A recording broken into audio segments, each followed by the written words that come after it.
El camino a Cristo, capítulo 3. Arrepentimiento.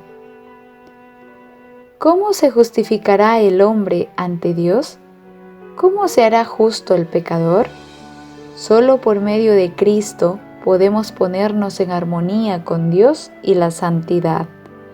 Pero, ¿cómo iremos a Cristo? Muchos formulan la misma pregunta que hicieron las multitudes el día de Pentecostés, cuando, convencidas de su pecado, exclamaron: ¿qué haremos? La primera palabra de respuesta de Pedro fue: arrepentíos. Poco después, en otra ocasión dijo: arrepentíos y convertíos, para que sean borrados vuestros pecados. El arrepentimiento incluye tristeza por el pecado y abandono del mismo. No renunciaremos al pecado a menos que veamos su pecaminosidad. Mientras no lo repudiemos de corazón, no habrá cambio real en la vida. Hay muchos que no entienden la verdadera naturaleza del arrepentimiento. Gran número de personas se entristecen por haber pecado e incluso se reforman exteriormente porque temen que su mala vida les acarree sufrimientos. Pero esto no es arrepentimiento en el sentido bíblico. Lamentan el sufrimiento antes que el pecado. Tal fue el dolor de Saúl cuando vio que había perdido su primogenitura para siempre. Balaam, aterrorizado por el ángel que estaba en su camino con la espada desnuda, reconoció su culpa por temor a perder la vida, pero no experimentó un arrepentimiento genuino por el pecado, ni cambió de propósito, ni aborrecimiento del mal. Judas Iscariote, después de traicionar a su Señor, exclamó: «He pecado entregando sangre inocente». Esta confesión fue arrancada a la fuerza de su alma culpable por un tremendo sentido de condenación y una pavorosa expectación de juicio. Las consecuencias que le sobrevenían lo llenaban de terror, pero no experimentó profundo quebrantamiento de corazón, ni dolor en su alma por haber traicionado al inmaculado Hijo de Dios y negado al Santo de Israel. Cuando Faraón sufría bajo los juicios de Dios, reconocía su pecado para escapar del castigo, pero volvía a desafiar al cielo tan pronto como cesaban las plagas. Todos estos lamentaban los resultados del pecado, pero no sentían tristeza por el pecado mismo. Pero cuando el corazón cede a la influencia del Espíritu de Dios, la conciencia se vivifica y el pecador discierne algo de la profundidad y la santidad sagrada de la ley de Dios, fundamento de su gobierno en los cielos y en la tierra. La luz verdadera que ilumina a todo hombre que viene a este mundo, ilumina las cámaras secretas del ser y se manifiestan las ocultas cosas de las tinieblas. La convicción se posesiona de la mente y el corazón. Entonces el pecador tiene conciencia de la justicia de Jehová y siente terror de aparecer en su iniquidad e impureza delante del escudriñador de los corazones. Ve el amor de Dios, la belleza de la santidad y el gozo de la pureza, ansía ser limpiado y restituido a la comunión con el cielo. La oración de David después de su caída ilustra la naturaleza del verdadero dolor por el pecado. Su arrepentimiento fue sincero y profundo. No hizo ningún esfuerzo por mitigar su culpabilidad, ningún deseo para escapar del juicio que lo amenazaba inspiró su oración. David vio la enormidad de su transgresión, vio las manchas de su alma, aborreció su pecado. No imploró solamente por perdón, sino también por pureza de corazón. Deseó tener el gozo de la santidad, ser restituido a la armonía y comunión con Dios, Este fue el lenguaje de su alma. Bienaventurado aquel cuya transgresión ha sido perdonada y cubierto su pecado. Bienaventurado el hombre a quien Jehová no culpa de iniquidad y en cuyo espíritu no hay engaño. Ten piedad de mí, Dios, conforme a tu misericordia, conforme a la multitud de tus piedades, borra mis rebeliones. Porque yo reconozco mis rebeliones y mi pecado está siempre delante de mí. Purifícame con hisopo y seré limpio. Lávame y seré más blanco que la nieve. Crea en mí, Dios, un corazón limpio y renueva un espíritu recto dentro de mí. No me eches de delante de ti y quites de mí tu Santo Espíritu. Devuélveme el gozo de tu salvación y espíritu noble me sustente. Líbrame de los homicidios, oh Dios, Dios de mi salvación. Cantará mi lengua tu justicia. Efectuar un arrepentimiento como este está más allá del alcance de nuestro propio poder. Solo se lo obtiene de Cristo, quien ascendió a lo alto y ha dado dones a los hombres.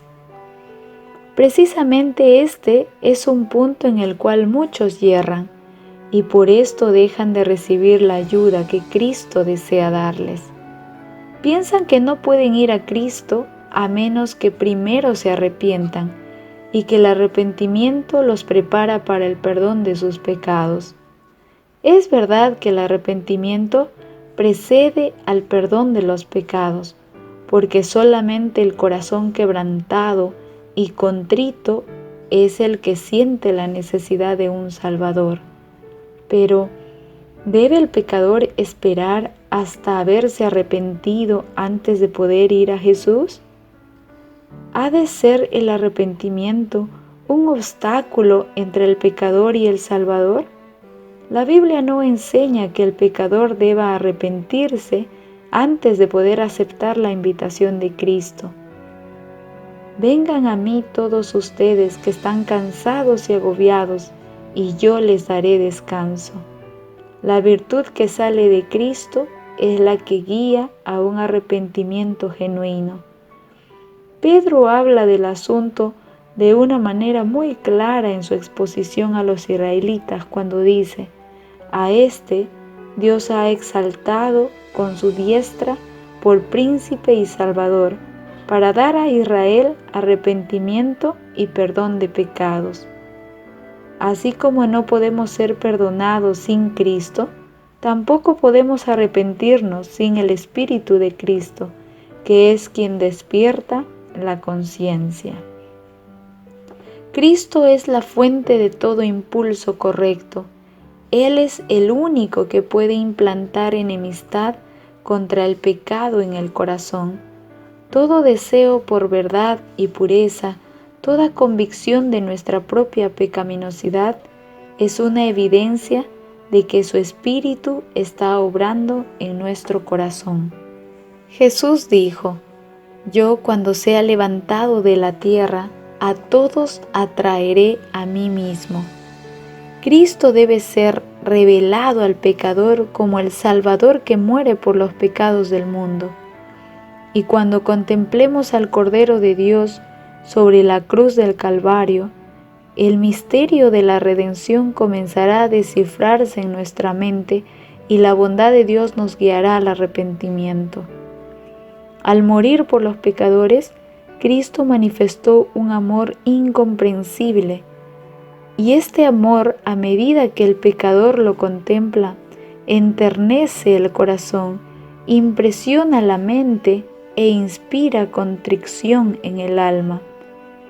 Es verdad que algunas veces los hombres se avergüenzan de sus caminos pecaminosos y abandonan algunos de sus malos hábitos antes de darse cuenta de que son atraídos a Cristo. Pero cuando hacen un esfuerzo por reformarse, nacido de un sincero deseo de hacer lo correcto, es el poder de Cristo el que los está atrayendo. Una influencia de la cual no son conscientes obra sobre el alma. La conciencia se vivifica y la vida externa se enmienda. Y a medida que Cristo los induce a mirar su cruz y contemplar a quien han traspasado sus pecados, el mandamiento halla cabida en la conciencia. Se les revela la maldad de su vida, el pecado profundamente arraigado de su alma. Comienzan a comprender algo de la justicia de Cristo y exclaman: ¿qué es el pecado para que exigiera un sacrificio tal por la redención de su víctima? ¿Fueron necesarios todo este amor, todo este sufrimiento, toda esta humillación para que no pereciéramos, sino que tuviésemos vida eterna? El pecador puede resistir este amor, puede rehusar ser atraído a Cristo, pero si no se resiste, será atraído a Jesús. Un conocimiento del plan de la salvación lo guiará al pie de la cruz arrepentido de sus pecados, los cuales han causado los sufrimientos del amado Hijo de Dios. La misma mente divina que obra en las cosas de la naturaleza habla al corazón de los hombres y crea un deseo indecible de algo que no tienen. Las cosas del mundo no pueden satisfacer su ansiedad. El Espíritu de Dios está suplicándoles que busquen las cosas que solo pueden dar paz y descanso, la gracia de Cristo y el gozo de la santidad. Por medio de influencias visibles e invisibles, nuestro Salvador está constantemente obrando para atraer la mente de los hombres de los vanos placeres del pecado a las bendiciones infinitas que pueden disfrutar en Él. A todas estas personas que están procurando vanamente beber en las cisternas rotas de este mundo, se dirige el mensaje divino: el que tiene sed, venga, y el que quiera, tome del agua de la vida gratuitamente. El que en su corazón anhela algo mejor que lo que este mundo puede dar, reconozca este deseo como la voz de Dios que habla a su alma. Pídale que le dé arrepentimiento, que le revele a Cristo en su amor infinito y en su pureza perfecta. En la vida del Salvador quedaron perfectamente ejemplificados los principios de la ley de Dios: amor a Dios y al hombre. La benevolencia y el amor desinteresado fueron la vida de su alma. Mientras lo contemplemos, a medida que nos inunde la luz de nuestro Salvador, será cuando veremos la pecaminosidad de nuestro corazón. Podemos lisonjearnos como lo hizo Nicodemo, de que nuestra vida ha sido muy buena, de que nuestro carácter moral es el correcto, y pensar que no necesitamos humillar nuestro corazón delante de Dios como el pecador común. Pero cuando la luz proveniente de Cristo resplandezca en nuestro interior, veremos cuán impuros somos.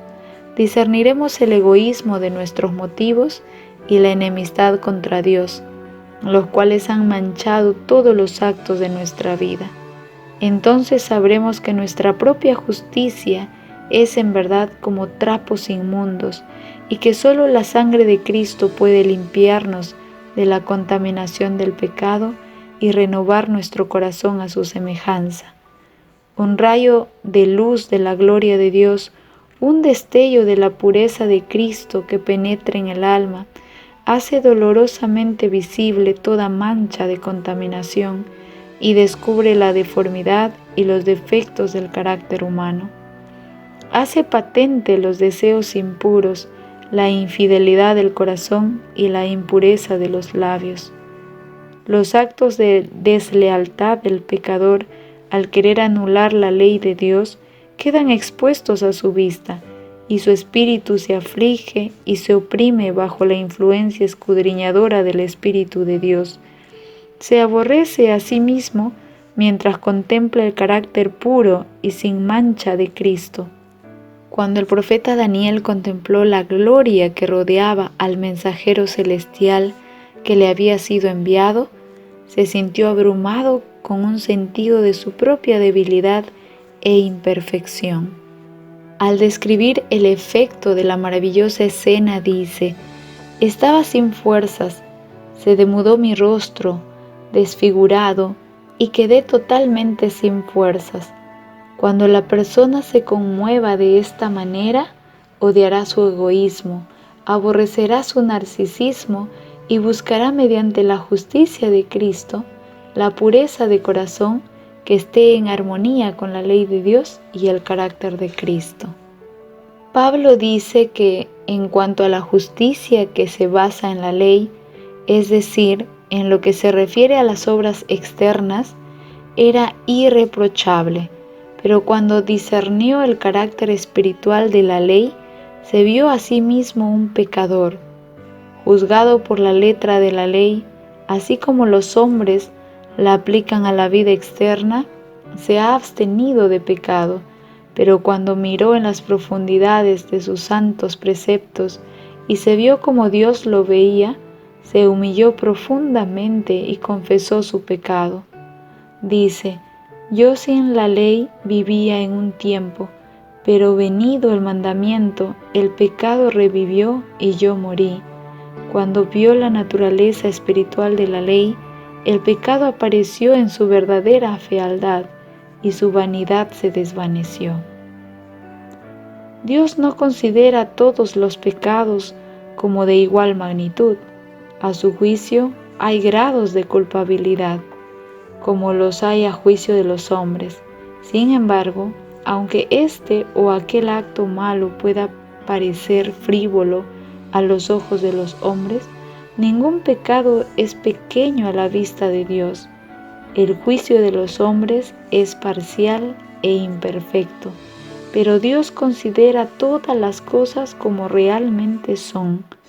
El borracho es detestado y se le dice que su pecado lo excluirá del cielo, mientras que muchísimas veces el orgullo, el egoísmo y la codicia pasan sin condenarse.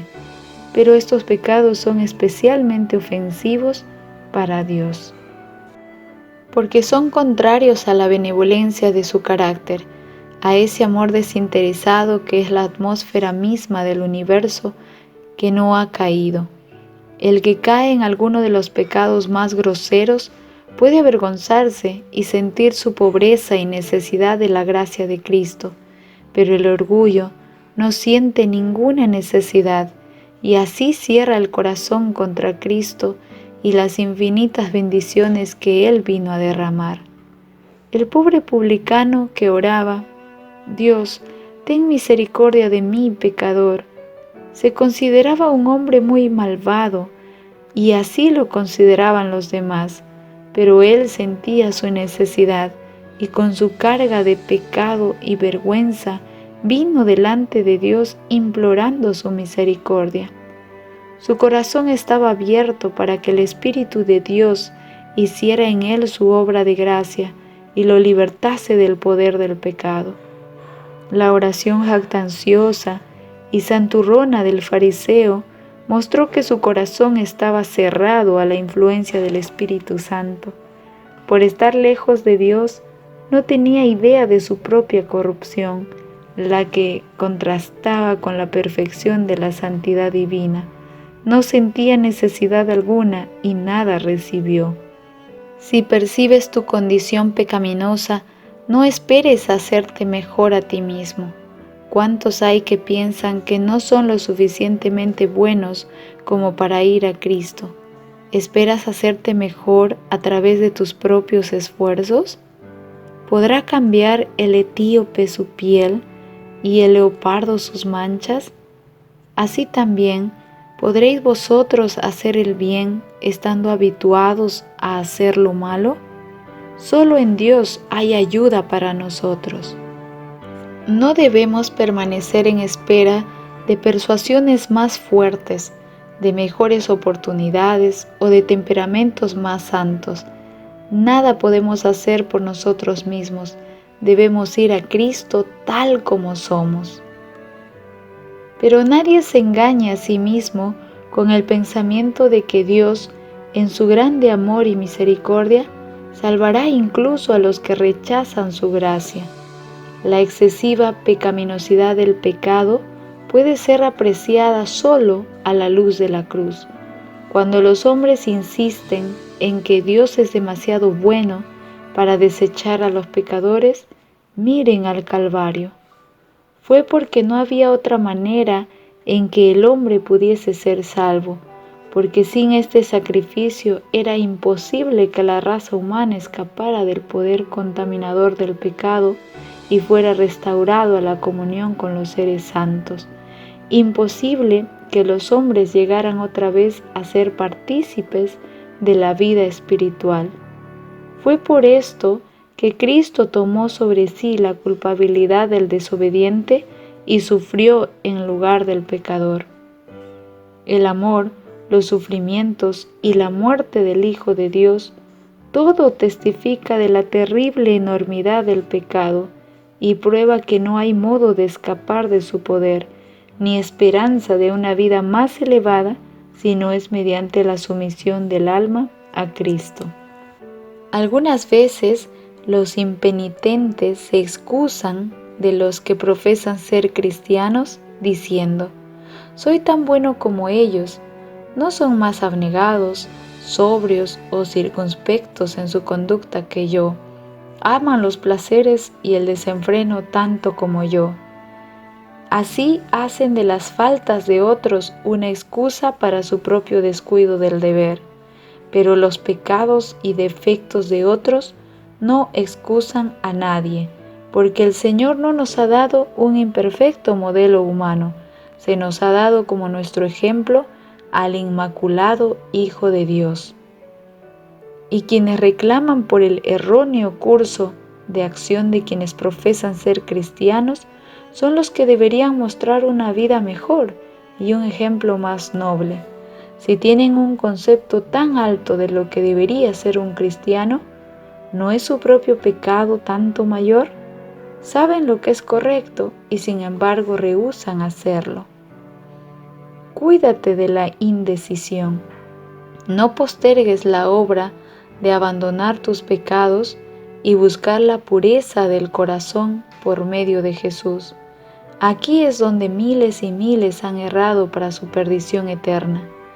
No insistiré sobre la brevedad e incertidumbre de la vida, pero hay un terrible peligro, un peligro que no se entiende lo suficiente, en demorarse a ceder a la invitación del Espíritu Santo de Dios, en preferir vivir en el pecado, porque tal demora consiste realmente en eso, el pecado.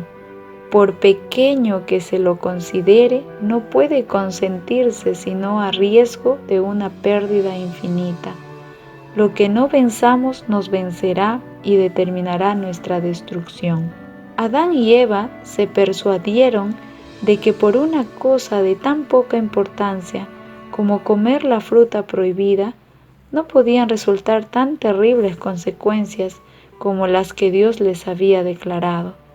Pero esa cosa tan pequeña era una transgresión de la santa e inmutable ley de Dios. Separaba al hombre de Dios y abría las compuertas de la muerte y de miserias sin número sobre nuestro mundo. Siglo tras siglo ha subido de nuestra tierra un continuo lamento de aflicción, y toda la creación gime y se fatiga de continuo en el dolor como consecuencia de la desobediencia del hombre. El cielo mismo ha sentido los efectos de la rebelión del hombre contra Dios.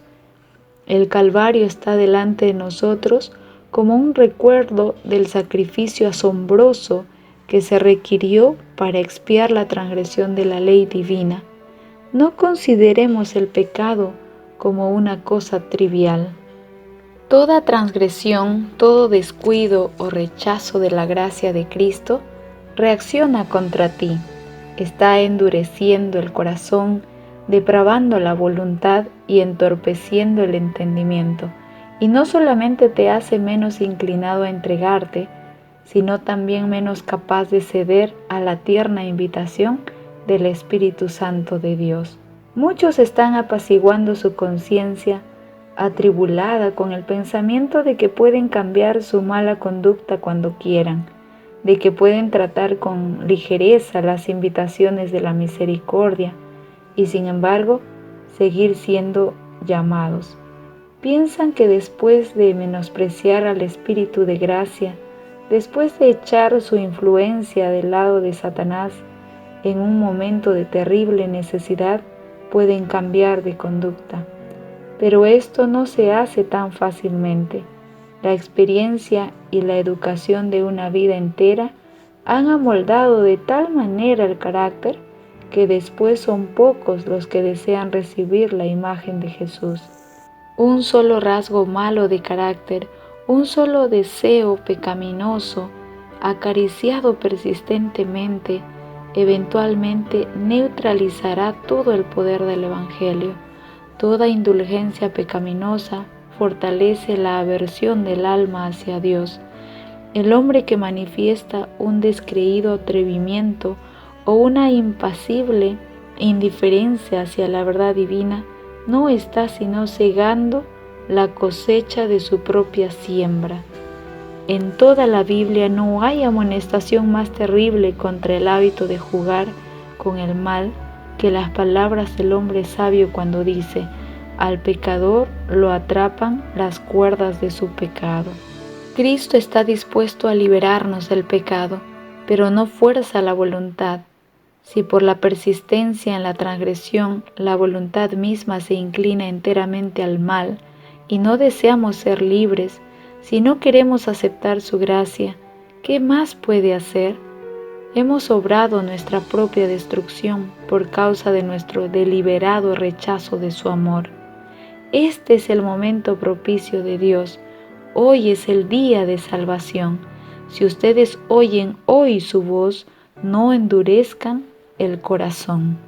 El hombre mira las apariencias, pero Dios mira el corazón humano, con sus encontradas emociones de gozo y de tristeza, el descarriado y díscolo corazón, morada de tanta impureza y engaño. Él conoce sus motivos, sus verdaderas intenciones y propósitos. Ve a Dios con tu alma manchada como está. Como el salmista, abre sus cámaras al ojo que todo lo ve y exclama: examíname, oh Dios, y conoce mi corazón. Pruébame y conoce mis pensamientos, y ve si hay en mí camino de perversidad, y guíame en el camino eterno. Muchos aceptan una religión intelectual, una forma de santidad sin que el corazón esté limpio. Sea tu oración: crea en mí, oh Dios, un corazón limpio y renueva un espíritu recto dentro de mí. Sé sincero con tu propia alma, sé tan diligente, tan persistente, como lo serías si tu vida mortal estuviera en juego. Este es un asunto que debe arreglarse entre Dios y tu propia alma, arreglarse para la eternidad. Una esperanza supuesta y nada más provocará tu ruina. Estudia la palabra de Dios con oración.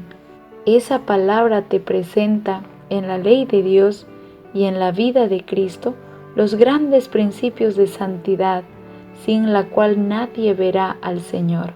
Convence de pecado, revela plenamente el camino de la salvación. Préstale atención como la voz de Dios que habla a tu alma. Cuando veas la enormidad del pecado, cuando te veas como eres en realidad, no te entregues a la desesperación. Fue a los pecadores a quienes Cristo vino a salvar. No tenemos que reconciliar a Dios con nosotros, sino que, oh maravilloso amor, Dios estaba en Cristo reconciliando consigo al mundo. Él está cortejando por medio de su tierno amor los corazones de sus hijos extraviados. Ningún padre terrenal podría ser tan paciente con las faltas y los yerros de sus hijos como lo es Dios con quienes trata de salvar. Nadie podría razonar más tiernamente con el pecador. Jamás labios humanos han dirigido invitaciones más tiernas que Él al extraviado. Todas sus promesas, sus advertencias, no son sino la expresión de su amor indecible. Cuando Satanás viene a decirte que eres un gran pecador, mira a tu Redentor y habla de sus méritos. Lo que te ayudará será el mirar su luz. Reconoce tu pecado, pero di al enemigo que Cristo Jesús vino al mundo para salvar a los pecadores y que puede ser salvo por su incomparable amor. Jesús preguntó a Simón con respecto a 2 deudores. El primero debía a su Señor una suma pequeña y el segundo una muy grande, pero él perdonó a ambos. Y Cristo preguntó a Simón: ¿cuál deudor amaría más a su Señor? Simón contestó: a aquel a quien perdonó más. Hemos sido grandes pecadores, pero Cristo murió para que pudiéramos ser perdonados. Los méritos de su sacrificio son suficientes para presentarlos ante el Padre en favor de nosotros. A quienes más ha perdonado, más lo amarán y estarán más cerca de su trono alabándolo por su gran amor e infinito sacrificio. Cuanto más plenamente comprendamos el amor de Dios, más nos percataremos de la pecaminosidad del pecado.